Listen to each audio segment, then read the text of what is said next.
This is a guy who also wants to replace every civil servant, every single one. Thinks he has a right under the Supreme Court ruling on immunity to be able, if need be, if it was the case, to actually physically eliminate, shoot, kill someone who he believes to be a threat to him. I mean, so I know this sounds bizarre. It sounds like if I said this 5 years ago, you'd lock me up. We got to lock him up. Politically lock him up. Lock him out. That's what we have to do. I don't have any idea. You got to, if I said this 5 years ago, they'd lock me up. You got to lock him up. I mean, politically lock him up, lock him out. He's wandering around. Somehow he sounds even worse than he did during the debate. He's theoretically running the country. Nobody's asking any questions about this. I mean, Kamala did get a question about it recently, and she claims that he's fine. He's just fine. The interviewer says, well, if he's just fine, why are you here? But he's just fine. I don't know, Ron. Like, what are we even doing here? Biden looks like he's in a stupor. I mean, I don't even know. I know we're supposed to talk about him saying that he should lock Donald Trump up, but I'm more just like, what the hell is even going on there? Like in more ways than one. If you had my camera on live while that was playing, here's what I was doing, Ricky. I couldn't figure out, like, what the hell? I mean, he was just rambling. It was the ramblings of he was just rambling. Like, why are we even filming him and showing him anymore? Like, do they think that that's going to help? It should be one of the biggest scandals in American political history that they knew that this guy was mentally declining, and it took George fucking Clooney to say something about it for something to actually finally get done. And the person who replaced him without receiving a vote is out there pretending still to this moment that he's okay. That should disqualify her from being elected, even if you take everything else out. You are only there because everybody knows that he's gone, and people who have been observing this have known it for quite some time. It was denied. This is fraudulent. They're making this up. You had Joe Scarborough on MSNBC saying this is the best version of Joe Biden that there's ever been. And Scarborough was all defiant about it. Everybody was full of shit. He's been declining for quite some time, for years now, pretty much his entire presidency. He's been, what do they call it? Sunsetting, when your brain is basically going down over the mountains or whatever, and it's over for you. He's been in that process his entire term, and she's still out there pretending that he's okay. And that shouldn't be okay by anybody's standards to do that. And they're going to talk about what a liar Trump is. Yeah, I mean, as I said on the show yesterday, all politicians are liars, Ronnie. Every one of them. Guess what? They all lie. But I got less of a problem about Donald Trump lying about the golf score that he shot last week than Kamala Harris out there lying about the fact that she believes that guy that we just saw, that you could have shown that footage to a fucking 6-year-old and they would have said, "What's wrong with him, mommy?" And she's out there still trying to convince the American public that he's okay. How are they being allowed to have it both ways? This was taken away from Biden against his will, and they're still out there pretending that he's all right. And the media is not pushing on it. The media is not pushing on it, but they're doing research on whether Donald Trump was using the fry machine the right way or not. You got the New York Times out there interviewing actual McDonald's employees who are saying that he was doing the fries wrong. Okay, great. Thank you, New York Times. How about when and how much did Kamala Harris know about the fact that Joe Biden was in no way equipped to run the country? How about that? Last night, the Boston Celtics hit 29 three-pointers, and that tied the NBA record. And they had about 8 minutes left in the game to break the record, and then they went 0 for 13 from there. So they got to a share of the record, and then they couldn't buy one for the rest of the game. Ron, they attempted 61 fucking three-pointers last night. The Boston Celtics went 29 of 61 from three-point range. And I went and added it up. I pulled the box score up. In that game last night, the two teams combined attempted 91 three-pointers and 82 two-pointers. Wow. I really don't think that that is what Dr. Naismith had in mind when he hung up the peach basket. This is not the game that we grew up on. I mean, the three-pointer wasn't even in the NBA for the first 30 plus years of its existence. 1979, they added it, the ABA, and I love the ABA. And the three-point shot probably somebody would have thought it up later anyway, I'm sure. But the three-point shot may be the worst fucking thing that ever happened to basketball. I almost wish that it just never was invented so that we could play the game the way that the game was intended to be played, which was to work the ball to get the best, highest percentage shot. Now teams just take the worst percentage shot because the fact that it's worth 50% more makes it so much more valuable that with all of the analytics that we have now, they realize that mathematically the play is to take a ton of three-pointers. And I get it. If I was a GM, if I was a coach, if I was running an NBA team, I'd be telling my players to do the same thing, I'm sure. They do it because it's effective. But it's like we've exploited something in the game now at this point that I don't think was ever intended to be exploited in this way. When they invented the three-point shot in the ABA, and then when the NBA adopted it, I don't think that anybody foresaw it becoming the predominant means of attacking a defense. And I just find it pretty unwatchable most of the time. You know, I have a couple things here. I guess an easy fix would be move the line back 3 feet, maybe 4 feet. Make it not as easy to make. I know there's some guys. You're going to run out of space in the corners unless you also make the court bigger. Yeah, but yeah, you're right.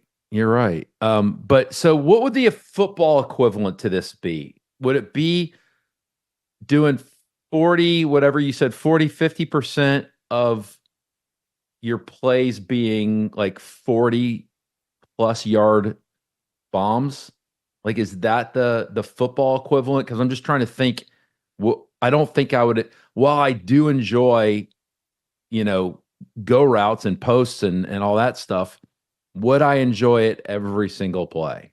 I don't think that I would. I think I would enjoy the setup, right? Like the run into the line and it sets up the play action pass and it does all those things. I think I'd get pretty bored if all I was watching was bombs on every play. So I think that's the equivalent.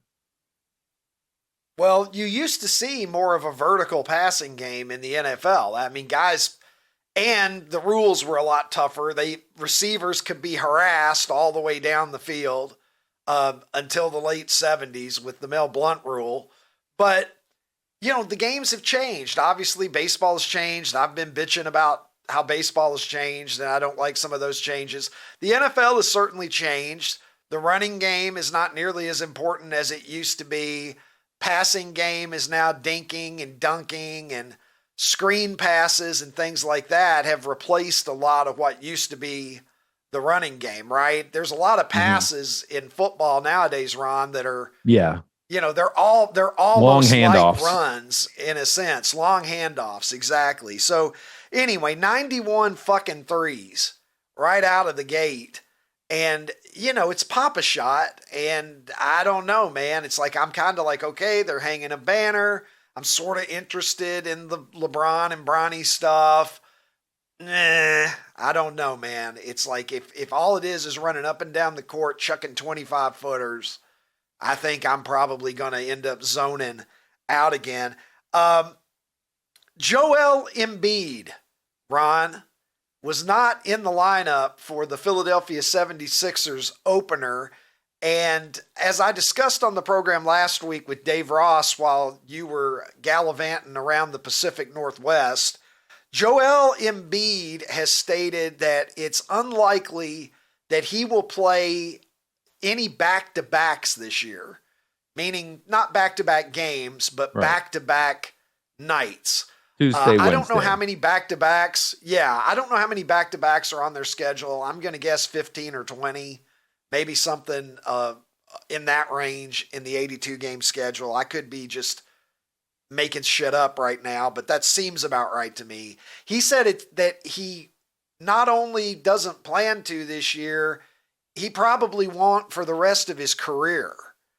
And Shaq, of all people, you may know the somewhat opinionated Diesel, Shaquille O'Neal, says it doesn't make sense. The league isn't that physical for him to say that. What do you think, Ron? I mean, look, I crack on the load management stuff in the NBA. That's my second favorite pet peeve after the excessive three-pointers. What do you make of the issue here? I'm sure from Embiid's perspective, from Daryl Morey, the general manager of the Sixers, from his perspective, it's just a sound business decision. We want to keep this guy healthy. The playoffs are a tournament. Our team is good enough that we know that we're going to be in the tournament, whether Joel plays 90% of the games or whether he plays 60 or 65% of the games. Let's keep him healthy so that we have a chance to win the championship. I know there are some fans who agree with that. My policy has always been this is fundamentally an entertainment enterprise. And if somebody is spending their hard-earned money to come out to a Sixers game to bring their kids out, their kid probably wants to see Joel Embiid. And if he's in street clothes, that family has missed an opportunity. You're detracting from the entertainment value of the league. There are other fans who say, I don't give a shit about that. I just want to win a championship. And if him doing this increases our chances of winning, I'm all on board for it. If you were a fan of the Philadelphia 76ers or any team who was in this kind of situation, where would you come down on the issue? I have to come down with the Sixers on this. I think every case is different. Like, I think if you don't play because you're just tired or you don't feel like it, that's a completely different story than, I mean, Joel Embiid has a history of, let's just say, leg problems, right? Like his feet, his knees. He has a history of that. And like, if they're looking at the analytics for just Joel Embiid, they're probably thinking, look, he only has X number of steps per season.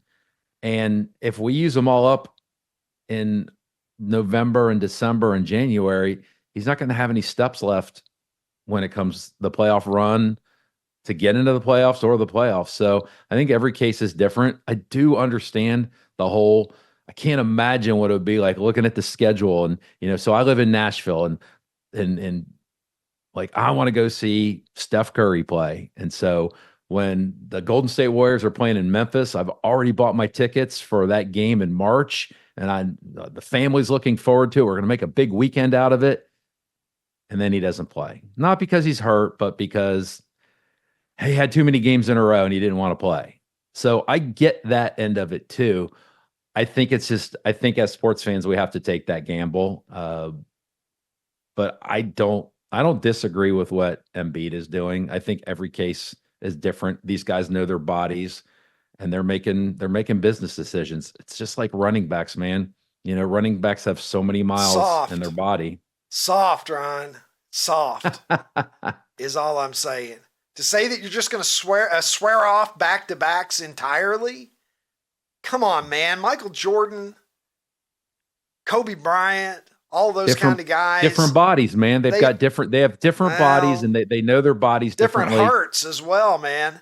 Maybe the biggest difference in their bodies is in their chest. No, dude, I disagree. I disagree with you. You don't like if he plays on a Tuesday night and he knows what his body feels like on a Wednesday night, and he can't give a full go. I don't think he's wrong. I don't think he's wrong, and I don't think he's soft. I think he knows his body and he's doing what's best. I guarantee you he'd like to play more. Like, there's no way he wouldn't want to play more. His body's just not letting him. Well, look at you. At what point did you become a part of the public relations staff for the Embiid family? I wasn't expecting that. All right, well, let's see where you stand on Deshaun Watson, because you know how much you and I like to talk about Deshaun Watson. Deshaun Watson, of course, Achilles tendon, out for the rest of the season. Cleveland Browns fans in the stadium as he's injured are cheering. Some saying that he deserved it, and Jameis Winston making an impassioned defense of him. Myles Garrett making a defense of him, saying that he didn't deserve to be treated that way after suffering an injury, and the fans should have demonstrated more class and more empathy to Deshaun Watson. Let's take a look at what Michele Beadle had to say about this. She's pushing back against the idea that Deshaun Watson was done wrong. Let's listen. The fans think that because they pay their money, they can do or say whatever they want out loud. That's exactly what Deshaun Watson did. Mm-hmm. He did whatever he wanted, and then he paid some money to make a problem go away. I would have cheered my ass off. Here's the problem. I would have been booing Deshaun Watson the minute they brought him to Cleveland. Mm-hmm. The fans were put in a garbage situation. And if you talk to a lot of Browns fans, they don't like him. They never liked him. They hated the move by the organization, and they didn't want to be forced to cheer for this person who they don't find to be a decent human being. I think what the Cleveland Brown players did yesterday was reprehensible. You want to stand by your dude? You can do it with minimal words. What I don't need is you to canonize the guy in front of cameras and microphones and act like we are wrong for not liking him, or that we are the world against Deshaun Watson. The way people feel about Deshaun Watson has nothing to do with his Achilles or his play as a quarterback. Yep. It has to do everything with what he has been accused and what he has settled with dozens of women for doing. And that's what we know of. All right, Ron, I'm a little bit reminded. We know the scene in Coming to America in the barbershop. Arsenio Hall's character, whatever his name was, he's got a plate of food, and to paraphrase him, she ain't lying. I don't know that she's wrong in any way, shape, or form. It seems pretty spot on to me. Hey, Team Michele. She's right. I mean, we don't even have, it hasn't even gone to court, and there hasn't been any settlements yet, but I don't know. How would the public react if we found out that Diddy got his ass beat in prison? We would all cheer, right? I mean, there would not be a ton of people who felt bad for him, probably. Yeah. No. Team Michele, she's right. Like I said on the show the other day, I truly don't believe a single person was cheering the fact that his Achilles snapped or rolled up his leg or whatever happened. They were cheering the fact that they were now done with this guy. It just so happened that he got hurt, because if Deshaun Watson would have called a timeout, grabbed the microphone and said, "I am retiring right now," they would have cheered. It just so happens that he left Cleveland because of an injury. They were cheering because they were done with him. And they knew that they would never have to deal with this guy again. And she is right. Jameis and Myles, they should have said less. They really should have said less, because they were basically saying, I don't even know what I'm trying to say, Ricky. Deshaun did some heinous stuff. He paid for it. They know about it, and they tried to act like he's a good guy. He's not a good guy. So I'm Team Michele here. Deshaun Watson damaged his own reputation. And I'm not saying that it's a great look to be cheering when a guy's down and has suffered an injury, but did it happen largely because of choices Deshaun Watson made? It seems so. It seems so to me. So yeah, my sympathy is not in great supply for him. Let's see what else we've got here, Ron. Donald Trump is going to be on Joe Rogan on Friday. A big interview. I mean, Rogan's got, in excess of 10 million listeners. I think he's got several million more than that. It's somewhere in that range. A huge following that he has. Largest podcast audience that there is. And Donald Trump is going to sit down with him. I think, could be mistaken, I think that Kamala Harris was extended the same offer by Joe Rogan. Donald Trump accepting it, I guess it remains to be seen if Kamala Harris will deign to sit down with Joe Rogan and take his questions. But Rogan is obviously known for doing long interviews. I don't know how much time Donald Trump's going to give him, but I do know that I'm gonna watch and listen. Yeah, it seems like the reaction is that the left is mad about this, but I've always kind of found Rogan is very middle of the road. I don't think there's any guarantee that he's just gonna lob softballs at Trump. I assume he's going to ask him some tough questions, and potentially Trump's going to answer in a way that might not be favorable to the public. So I don't know why the left is upset about this. Yeah, I would agree with you that I would think that Rogan is going to be lobbing less softballs than, let's say, Harris or Walls got on The View. Right. Certainly. It's not going to be Dana Bash trying to just help them through things, which is what happened on CNN. So, I think Rogan will certainly ask some questions that aren't going to be just there to puff Donald Trump up. And I'm interested to see what Joe asked him. And I hope that Kamala Harris will agree to do an interview with Joe Rogan, because I think that it would be helpful to every voter for her to do that. And maybe she goes in there and helps herself, or maybe she goes in there and she harms her chances. But I would love to see her do it, just because I think the American public deserves as much data as we can get on these candidates. And I think Rogan is the kind of guy who would ask some thought-provoking questions of both of them. One of the most well-known ESPN personalities, over 30 years now, amazingly enough. He looks much too young to have a tenure that long. I am speaking of the voice of Sunday Night Baseball. The great Karl Ravech joins me this morning on the program. Karl, how are you? I'm doing well, Ricky. I tell you one thing, Zoom can blur things a little bit. A hat does wonders for you. Wearing a workout shirt will keep you looking a lot younger than you really are. If I let it go like you, Ricky, it'd be a lot of gray in here. I can tell you that. Well, listen, let me tell you, Just for Men is my ally, believe me. Otherwise, That's I would look friend. like a mall Santa right now, Karl. Yeah. The hair, well, there's is work in real mall on Santas, my head, Ricky. but yeah. At least I know what my next gig will be one day. I have that to look forward to.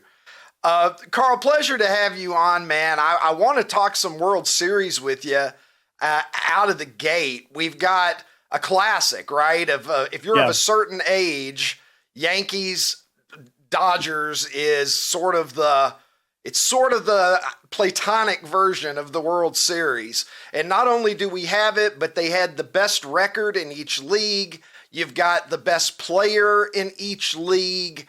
It's a marquee matchup. Rob Manfred and Major League Baseball has to be thrilled with this result, I would think. Yeah, I don't think there's any other result if you were going into the season that you want other than this one, and you have worldwide attention on it. You know, if you ever travel anywhere in this world, on this earth, you'll find more NY hats. And then second, you'd probably find LA hats. So this is a global World Series. You know, I do the Little League World Series, and that feels more World Series like than Major League Baseball's, because you have teams from all over the world that come to compete.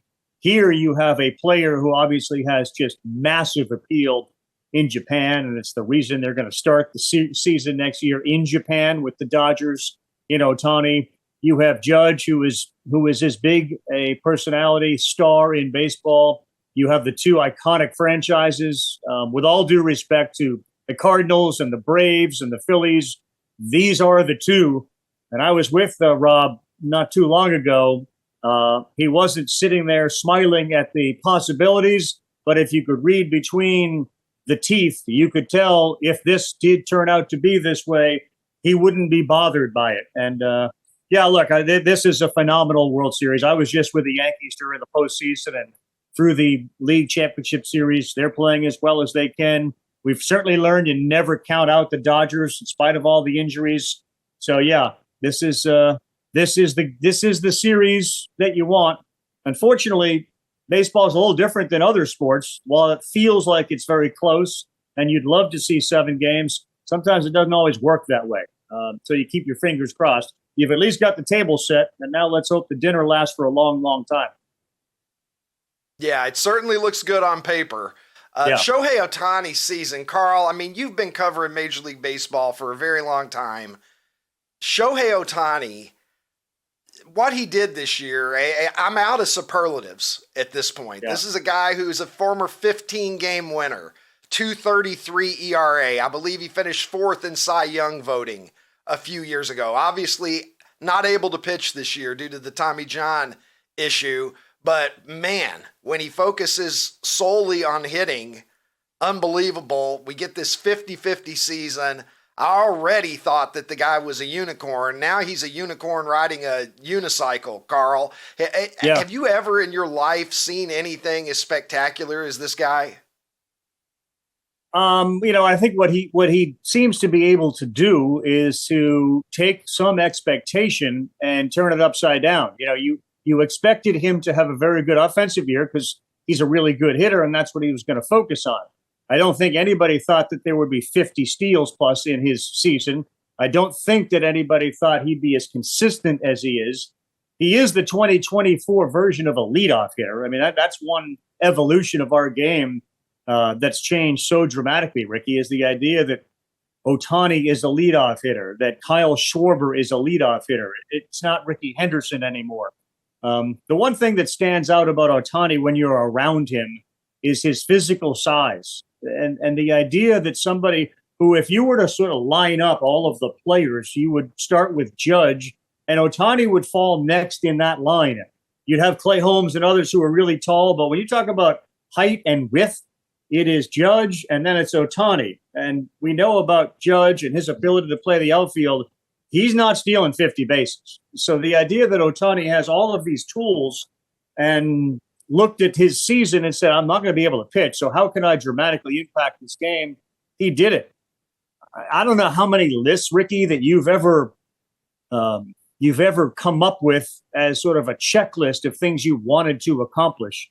There have been posts out there on social media. People have reported on the Ohtani list, which includes things like making it into the majors, you know, getting your first homer, winning a Cy Young, winning an MVP, getting married, having a son, having a daughter, having another son, having another daughter, thinking about retiring, throwing a no-hitter in the year I retire, Hall of Fame. Like, he's the guy who currently is showing this weird ability, unique ability, as you said, unicorn ability, to check those boxes off. Like, nobody else does that, and he's doing it. And I'm not sure anyone else at the age that he wrote that list, which I believe was at the end of his high school years, is even willing to think the way he did, which shows you he's a different bird anyway.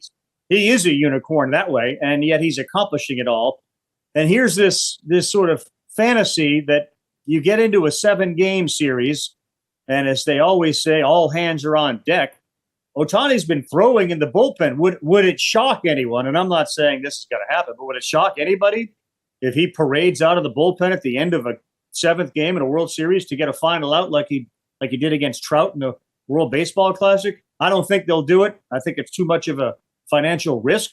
But he is that guy. We all have, and I think you had Tim Kirkchin on your show. Tim likes to always ask the question, and I think we all have this in the back of our mind. There's always one kid that you grow up with, whether it's through your elementary school years, your high school years, who's just better than everybody else. For me, it was this kid named Jimmy Sokol. Tim has a name of somebody. I'm sure you do too. Ohtani had to be that guy. Like, he's just better at everything at a certain age, and he continues to be better than everybody at a certain age. No, I've never seen somebody this big, have this much raw power, stolen base. Bo Jackson was a football player turned great baseball player who had all that speed and athleticism. But Bo Jackson looks like somebody that can do it. Ohtani looks like Judge in a sense. He's just this big, huge guy. There's no way you can steal that many bases, and he does it fairly easily.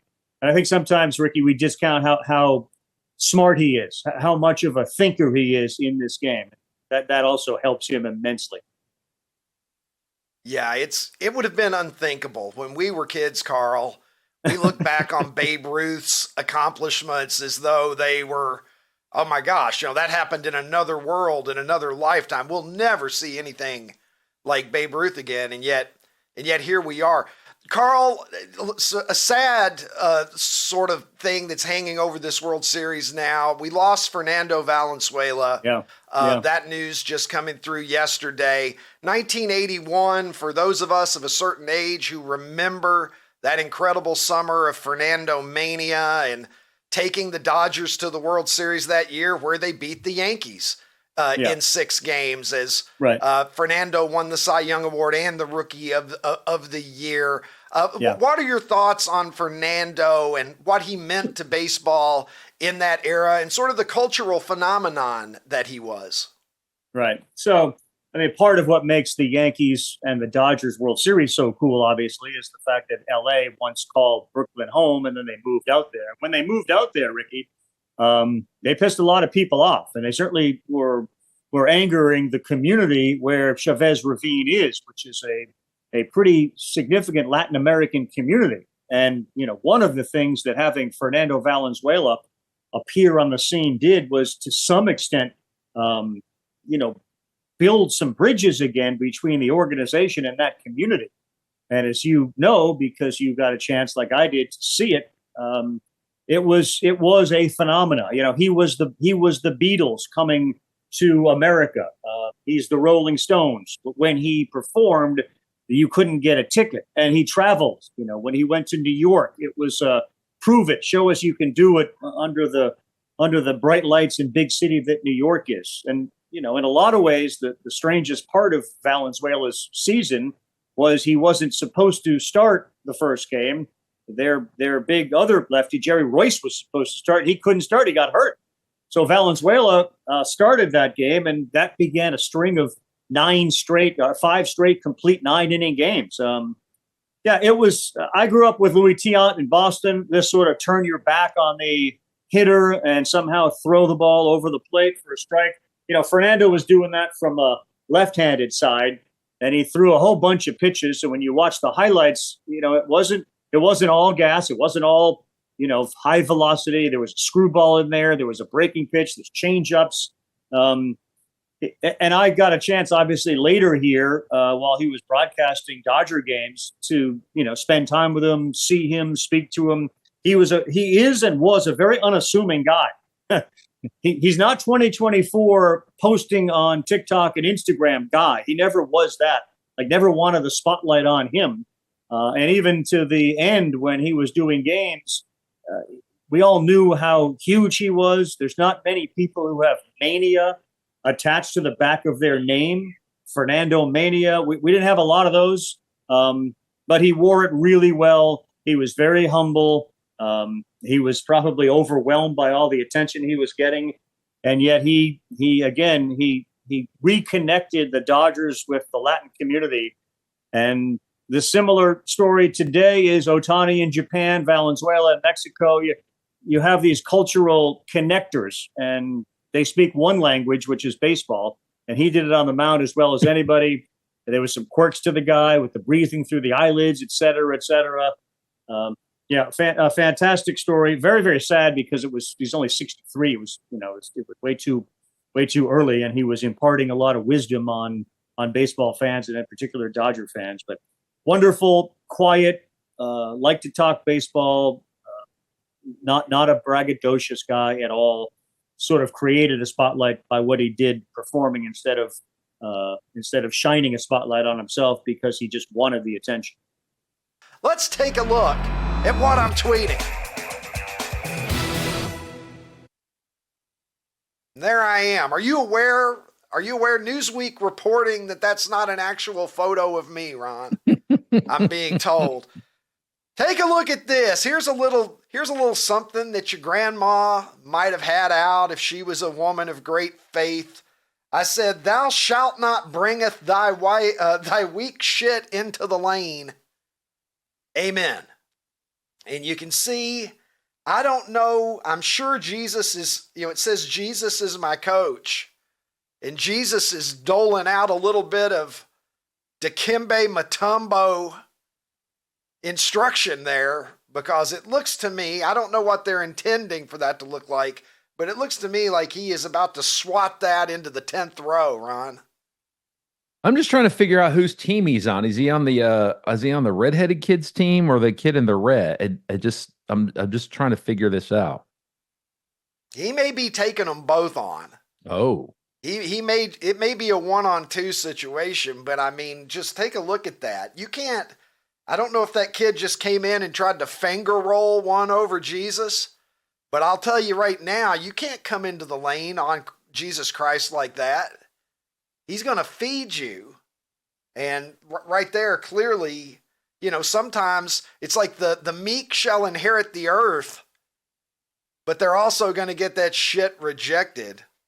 I'm telling you, the kid's wearing the Adidas. They're making Adidas look bad there. Yeah, I was going to say, are those bootleg Adidas? Well, Jesus is wearing the Air Galilees there. I don't know. I don't know, Ron. He's in sandals, but you know what it made me think of, Ron? Tell me. Whenever I see somebody rejecting somebody that violently, and I'm sure that Jesus is doing it to teach him a valuable lesson, but hold on. I don't know. Do we have? Maybe. Do we have? Oh my gosh! There it is. That might be that appears to be. Is that former Chicago Bears quarterback Mike Tomczak trying to take one to the rim on Ronnie t-shirts? Finding out. Can we please get him on the show? Well, now that this exists, at this point, I think we have to try to get him on the show. We have to get him on the show. How does he defend himself? It's not like he's going to fucking remember. Wouldn't it be amazing if he remembered, Ron? Well, I know how you were the guy. I know exactly how it plays out. He'll be like, "Hey, loser, I'm glad that you remember that as the pinnacle of your athletic career because I have no idea who you are." Like that's how it plays out, Ricky. Mike Tomczak has been mentioned on like a solid 18% of our episodes to this point, all for this one block shot that you've been living off of for almost 40 years now. All right. Well, as I've said, Tomczak follows me. I'll reach out to him. Yeah. Maybe I'll reach out to Mike Tomczak. You should. I still associate him, Caleb Williams, every time out there in that number 18. Number 18, the real 18. Makes me think of Mike Tomczak, Yep. He had a lot of Buckeyes on his helmet back in the day. His helmet was full of those stickers, Ronnie. I knocked them off. Yeah, it's all in love. It's oh wow. You knocked them all off. That's good stuff. Hey, OutKick fans on YouTube, if you enjoyed this episode, hit the subscribe button and make your way over to OutKick.com where you can watch the full episode.